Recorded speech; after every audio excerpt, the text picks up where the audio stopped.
Habang kumakain kami, nilapitan kami ng isang bata na palagay namin ay di taga rito, siya ay nahingi ng pera sa amin, pero imbis na pera ang ibigay namin, dahil sinabi niya sa amin na ibibili daw niya ng pagkain, pinakain na lang namin ang batang ito, dahil baka kung saan pa niya dalhin ang pera na ibibigay namin. Ayon sa kanya, siya si Jericho, galing pa siya sa Pansol, Calamba, Laguna, kasama niya ang kanyang mga kalaro pagpunta dito sakay ng jeep. Those who are gracious to the poor lend to the Lord, and the Lord will fully repay them. Alamin ang buhay ni Baby Jericho. Ay sabihin ko, ang nanay mo ay nasa bahay ninyo ngayon. Anong trabaho ni nanay? Nag-manicure. Ilan kayo magkakapatid? Ilan po kayo magkakapatid? 10? Nanay? 9. Ikaw pa ang bunso? Ay, pa ko. Ay, anong panganay niyo? Babae, lalaki? Ilang taon na po? Napasok pa? Malaki na po? Malaki na. May asawa na. Ay, di si nanay ang kasama niya sa bahay, si nanay lang. At yung iba mo pang kapatid. Ay, ilan pa yung mga kapatid mo sa bahay na kasama mo bukod kay nanay?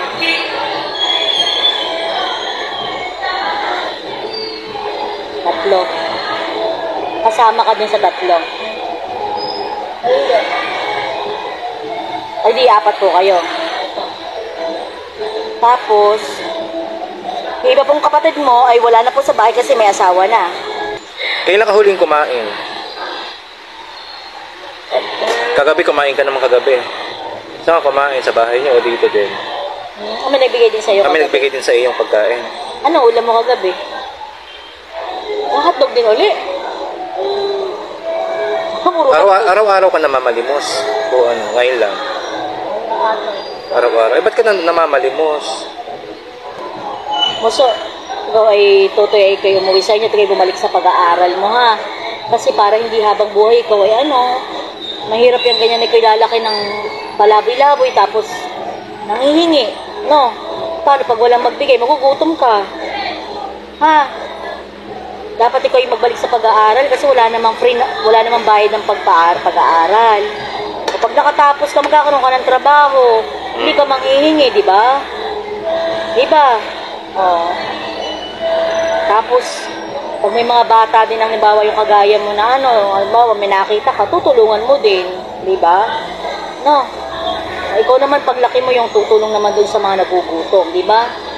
Masarap kaya yung pakiramdam na ikaw'y tumutulong. Di ba? Kanino ka nagdarasal? Kapatid ko. Oh, galing. Kilala. Very good. Naniniwala ka ba kay Papa Jesus na may Papa Jesus? Diba no? Kasi walang Papa Jesus, wala ka dito sa mundo, hindi ka hindi ka magiging tao dito sa mundo, no? Basta pangako mo, pag nagkaroon ka ng bike, babalik ka sa school. O, hintay mo, baka may magbigay ng bike sa iyo. Mabait ang Diyos, malay mo naman. Basta magdadasal ka. Basta magdadasal ka. Kasi ang mga... Tsaka huwag kang gagawa ng hindi maganda, ha?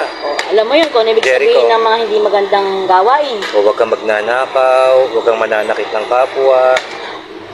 No. Naintindihan mo ba? Kaya nga po yung nananakit sa bayan nila ng amon. Sila yung nananakit sa'yo? Ano ginagawa sa'yo?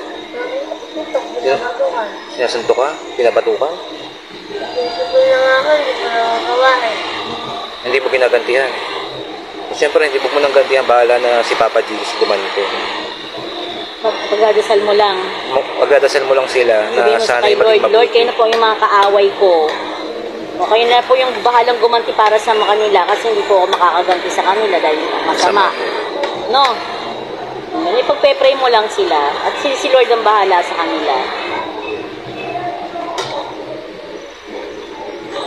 Basta ikaw, ayan, maging good boy ka lang, mabait na bata, mabait na anak, mabait na kapatid, mag-aral ka, bumalik ka sa pagpasok, no?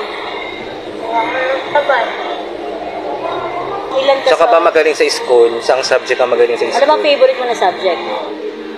Anong paborito mong subject? Science, math, English, Filipino. Anong gusto mong aralin? Magaling ka ba? Magaling ka sa math? Magaling daw. Sige nga. Sige nga, 1 plus 1. 1 plus 1. Ganyan. Mali. Ato, ba yun? Ay, na-joker pala ito. Joker ka pala eh. Di magaling nga sa math to eh. Sige. 10. Ito yun yung po yung dalawang 1, 11. Ah. Pero joke ko lang yun. Ito dapat ito ang tamang sagot. 10 plus 5. 10. 10 plus 10. 20. Maalam pala sa math eh. Very good naman pala sa math. Okay, balik ka na sa pag-aaral mo ha. Ganda. Baka sabi ko siya baka. yung... O tama na, masyado na madami. Hindi naman ako. Masarap pala ito order niya at merong may gulay, may kamatis. Anong gusto ko? Yan ang gusto ng mga bata. Gusto ko ng kamatis sa Rotation. Umuha na ng tubig mo doon.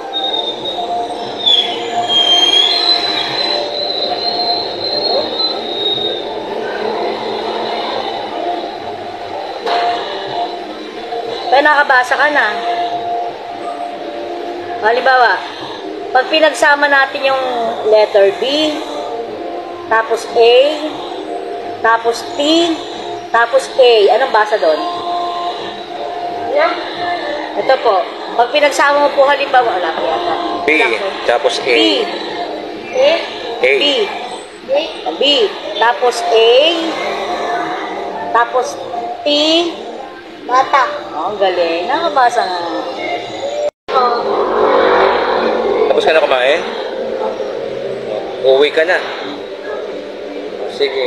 So, ingat ka Mag-iingat ka, ha. ha? Sabi ko. Bye-bye. Ingat. Ingat ka. At Sige sana na. pag maraming sakyan. Okay, umuwi na ha.